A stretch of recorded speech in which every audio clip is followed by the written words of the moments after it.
Olá, meus amigos, sejam muito bem-vindos ao canal Dr. Júlio Pínola. Eu sou o Dr. Júlio, neurologista, neurofisiologista e médico do sono. Dando sequência àquele assunto que era o uso da maconha, mitos e fatos, hoje eu vou falar um pouco a respeito do canabidiol. O canabidiol é uma substância ativa e indicada em algumas situações. Então, ele é uma substância que está sendo pesquisada com maior frequência.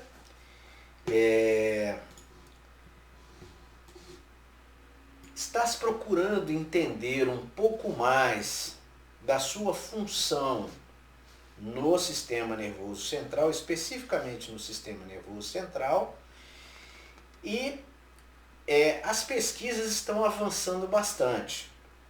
Só que ainda nós estamos numa fase bastante primária das pesquisas e do seu uso clínico, né? Então, o que nós temos, a princípio, já entendido a respeito do canabidiol como medicação, né? Então, nós sabemos que ele tem um efeito relaxante muscular, importante. Nós sabemos que ele tem um efeito analgésico, importante. E sabemos que ele tem um efeito neuroprotetor, importante, tá? Os estudos, como eu disse, eles ainda estão em andamento. É um processo lento, não dá para ser feito a toque de caixa. Aliás, é importante ficar claro que nenhuma pesquisa ela deverá ser feita a toque de caixa. Por quê? Porque demanda um tempo muito grande para você poder observar os efeitos colaterais dos remédios que você está utilizando, da medicação que você está pesquisando. E você precisa de fazer comparativos, que é o que a gente chama comparativo placebo.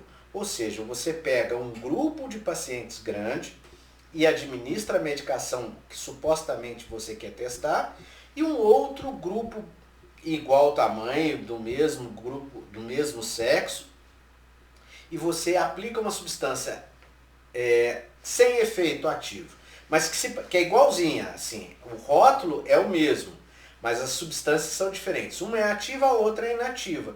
E aí você compara os efeitos, né? É o chamado placebo controlado, né? Então, assim, toda e qualquer pesquisa ela tem que passar pelos seus trâmites normais. Então, essas informações a respeito da capacidade relaxante dos músculos, da capacidade analgésica e de uma certa neuroproteção, sabe-se que o canabidiol tem. Veja bem, gente, eu estou falando do canabidiol, não estou falando do THC. Tá? O THC é a outra substância que tem na maconha e que tem ações psíquicas ou psicodélicas, tá? E quais, em tese, seriam as indicações do canabidiol? Então, nós temos, nos quadros de ansiedade, ele estaria indicado, mas veja bem, gente, é importante ficar claro aqui que para a ansiedade nós já temos muitas medicações ativas, eficientes, baratas e com poucos efeitos colaterais. Então não faz nenhum sentido eu chegar para o meu médico e falar, olha, eu quero usar o canabidiol porque eu tenho ansiedade. Não faz absolutamente nenhum sentido. Eu estou aqui só relatando onde ele estaria, em tese, indicado, tá certo? Uma outra situação é a epilepsia. Então, é importante ficar claro que não são todos os casos de epilepsia que o canabidiol está indicado.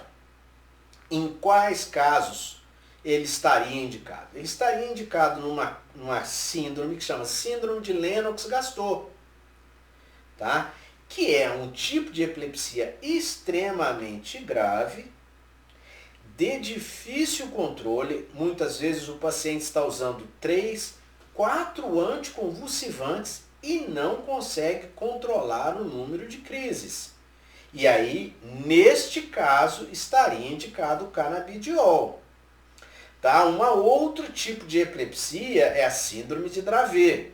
Então, também de difícil controle, de prognóstico ruim, ou seja, o desfecho desse tipo de epilepsia é muito ruim. O paciente está em polimedicação, está usando mais de 3 anticonvulsivantes e não controla as crises. Então, nesses casos em especial, estaria indicado o canabidiol. Então, não é porque meu filho tem, por exemplo, uma epilepsia bastante comum, que é a ausência típica, que é aquela na qual o paciente para por pouquíssimos segundos e daí ele volta a se conectar com o mundo, né? Ou seja, é uma crise que dura 5 segundos, 10 segundos e que o paciente pode apresentar, pode comprometer o desempenho escolar, sim, pode comprometer as atividades, mas que controla muito bem com medicação e cujo prognóstico em 99% das vezes é positivo, ou seja, essas crises vão ser controladas com uma droga só e que com o tempo tende a desaparecer, tá? E não está indicado em convulsões, ou seja, convulsões de outras ordens. Por exemplo, neurocisticercose, ou o paciente teve um AVC, ou enfim. Veja bem, no caso de epilepsia, está indicado basicamente nesses 2 tipos de epilepsia que é onde os estudos foram feitos. Uma outra situação é o autismo. Tem um outro ponto polêmico. Veja bem, o autismo é um espectro autista. Nesse espectro autista, nós temos o autista leve ao grave. O grave, ele realmente tem muita dificuldade de ter a sua própria independência. É um paciente que vai depender de um cuidador para a vida toda, e aí sim, nesse caso, poderia ser utilizado o canabidiol. Mas os estudos ainda são muito escassos. São poucos estudos demonstrando uma grande vantagem do uso do canabidiol nesses casos graves. Não em todo o espectro autista. Se nós formos observar, até do nosso convívio, nós temos pessoas de sucesso, pessoas que têm uma profissão, que são muito bem, que vão muito bem na sua profissão, tem uma capacidade grande de entendimento, mas tem lá um traço autista, tem um probleminha de relacionamento, enfim, um probleminha afetivo, mas que não interfere na capacidade de desenvolvimento, até de independência profissional. Então, nesses casos que não interfere na independência profissional, afetiva e etc., pode-se tentar o canabidiol. Mas tem que ter em mente que a gente tem outras medicações que devem ser testadas antes.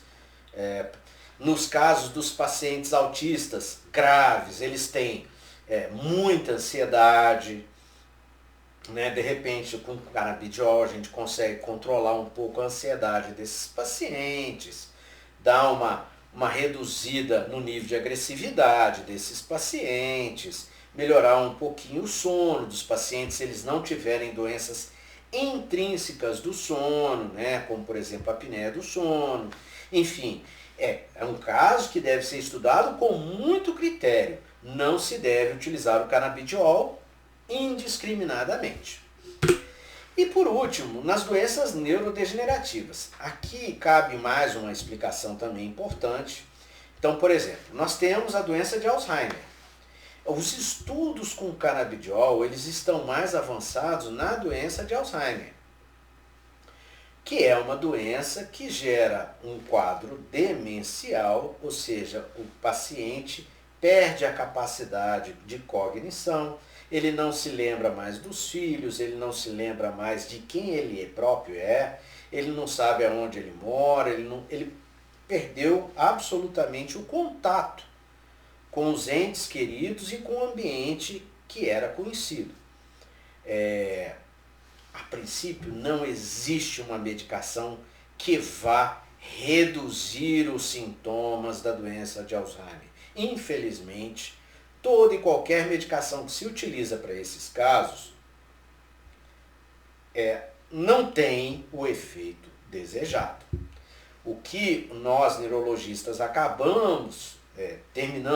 nós fazemos com esses pacientes é ir acertando pontos. Por exemplo, o paciente tem dificuldade para dormir, ou seja, os pacientes com doença de Alzheimer, eles passam a dormir durante o dia e ficam acordados à noite, que é a chamada Sundown Syndrome.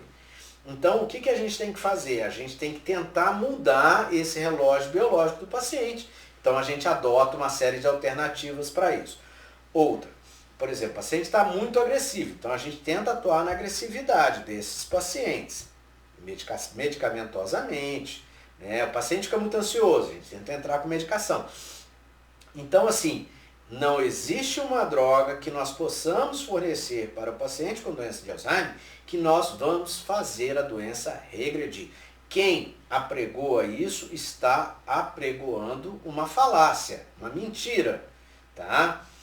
Então, nesses casos, por exemplo, de doença de Alzheimer, a gente poderia entrar com canabidiol para tentar acertar esses vários pontos que eu acabei de citar aqui com relação ao sono, com relação à ansiedade, com relação à agressividade. Com uma medicação você às vezes controla isso. Volto a insistir, os estudos ainda são muito escassos. Nós precisamos de evoluir muito mais nas pesquisas. Tá? Uma outra situação seria a demência vascular. E o que é a demência vascular? Também é um quadro em que o paciente não se reconhece mais, não reconhece os entes queridos, não reconhece o local, ou seja, se você deixar ele solto, ele se perde até dentro de casa, ele não consegue achar o banheiro, ele não consegue achar a cozinha. E isso é Alzheimer? Não. Os médicos muitas vezes confundem as coisas. Alzheimer é uma doença específica. Demência vascular é aquele paciente que vai fazendo pequenos derrames no cérebro e esses pequenos derrames vão gerando alterações cognitivas. Então uma coisa é uma coisa, outra coisa é outra coisa.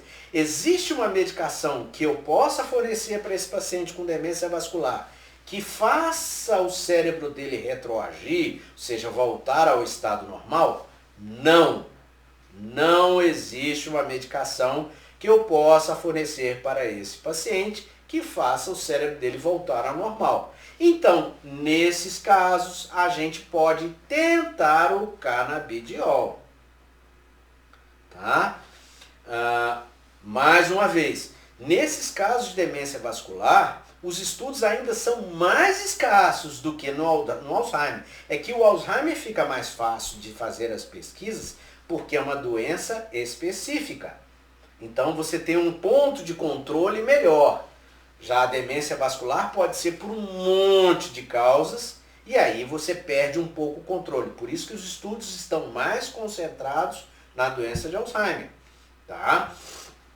Então, nesses casos de demência vascular, pode-se tentar o canabidiol, tendo em mente que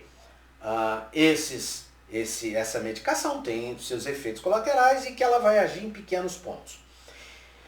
Uma outra doença neurodegenerativa que tem se utilizado o canabidiol é nas síndromes parkinsonianas e na doença de Parkinson. Por que eu falei síndrome parkinsoniana e doença de Parkinson? Porque são coisas diferentes. Doença de Parkinson é uma doença específica, exatamente como é a demência de Alzheimer. Isso é uma coisa específica, é uma doença bem estabelecida, com critérios, com características próprias, etc. E síndrome parkinsoniana? Síndrome parkinsoniana são um monte de doenças que produzem sintomas muito parecidos com o da doença de Parkinson. Tá? Então nós temos dentro da neurologia as síndromes parkinsonianas que têm um prognóstico, inclusive, muito pior, na maioria das vezes, do que a doença de Parkinson. Tem um desfecho muito pior. E tanto a doença de Parkinson quanto as síndromes parkinsonianas, elas podem evoluir com quadros demenciais, ou seja, com alteração cognitiva igual à doença de Alzheimer, igual à demência vascular. Nesse caso, seria uma demência parkinsoniana, tá? E do mesmo jeito, a gente pode utilizar o canabidiol para tapar esses buraquinhos que vão aparecendo, para dar uma qualidade de vida melhor a esses pacientes. Então, meus amigos, na verdade, o tratamento com canabidiol, ele ainda é um tratamento que está numa fase primária de pesquisa, inclusive para que nós prescrevemos o canabidiol, nós temos que ter um termo que chama TLCE, que é o termo livre de consentimento e entendimento, explicado. O paciente tem que assinar, o médico tem que assinar, o médico tem que explicar exatamente os efeitos colaterais que o canabidiol pode produzir, em que pé que as pesquisas estão. Então, não é tão simples assim. Na verdade, então, meus amigos, o que eu queria mostrar para vocês esses efeitos do canabidiol, qual é o uso clínico dele, as vantagens de se utilizar o canabidiol em determinadas doenças específicas